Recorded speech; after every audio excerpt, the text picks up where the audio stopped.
Have you ever eaten something straight from where it grew? No plate, no washing, no adult watching.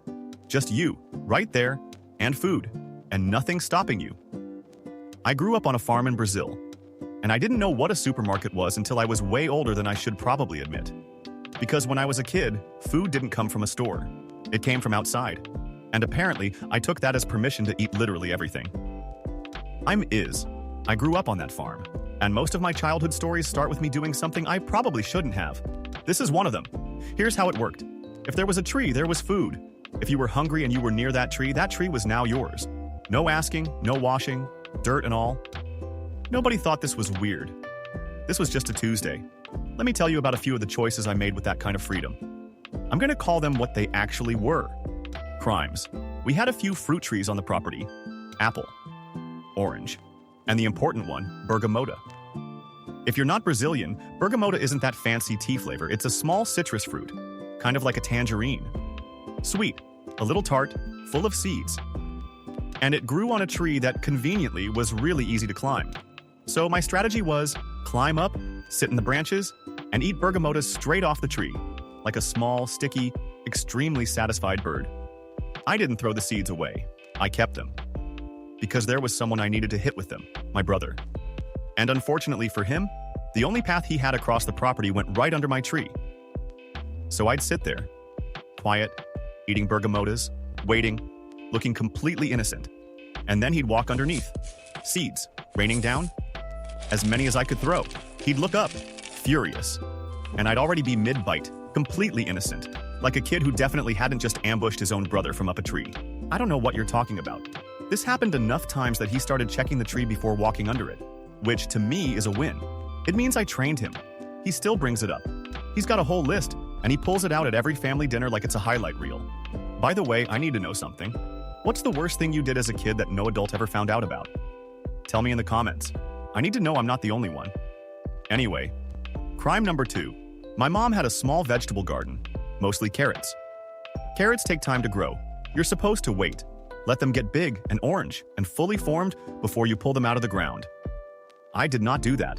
I'd go out to that garden while the carrots were still tiny, about the size of a finger. Barely even carrots yet, just suggestions of carrots. I'd pull them out, wipe the dirt on my shirt, which, thinking about it, didn't clean the carrot. It just moved the dirt from the carrot to me. Eat it. Walk away. Repeat. For weeks. My mom would go out to the garden and just find holes. Little empty holes where carrots used to be. No trace, no explanation, just a suspiciously satisfied 6-year-old hanging around. There was no other suspect. We didn't have raccoons. We had me. She'd ask me if I'd been in the garden. No, dirt. On my shirt. In real time.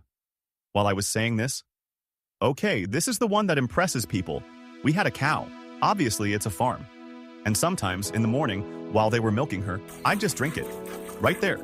Before it went into any container. Before it got anywhere near a fridge. Still warm. And if you've only ever had milk from a carton, you need to understand something. Milk straight from the cow is warm. Really warm. It's thicker. It tastes different. Honestly, it tastes alive. And I drank it like it was the most normal thing in the world. Because on my farm, it was. The first time I told someone this, they looked at me like I'd confessed to a serious crime. You drank it warm? Straight from, while it was still. Everyone else heard raw milk. I heard milk. So if you're keeping count, I ambushed my brother with seeds from a tree I was stealing fruit from. I stole my mom's carrots before they were even carrots. And I drank warm milk straight from the source like it was the most normal thing in the world. Because it was. But I saved the worst one for last. We had chickens running loose around the property. They'd just wander around, like they were part of the family. And sometimes I'd play with them, pick one out, chase it around the yard, sit next to it, make friends, in whatever way a 6-year-old makes friends, which isn't much, but it's genuine. At night, I'd sit down at the table, and my dad would have dinner ready. Chicken, I'd eat, happily. No questions asked. It was only later, always later, that it clicked, slowly, that the chicken I'd played with that morning and the chicken I ate that night were possibly the same chicken. Nobody ever told me directly, nobody had to. On a farm, you just learn that on your own. In the morning, she's running around the yard. By night, she's on the table. And I kept eating. No plate, no washing, not always knowing exactly where the food came from, just that it came from outside. And sometimes, it had been running around a few hours earlier. And somehow I survived. Mostly. If you're new here, there are more stories from that farm buried somewhere in my head. I promise I'll bring more, one at a time. Wash your fruit. I didn't, but you should.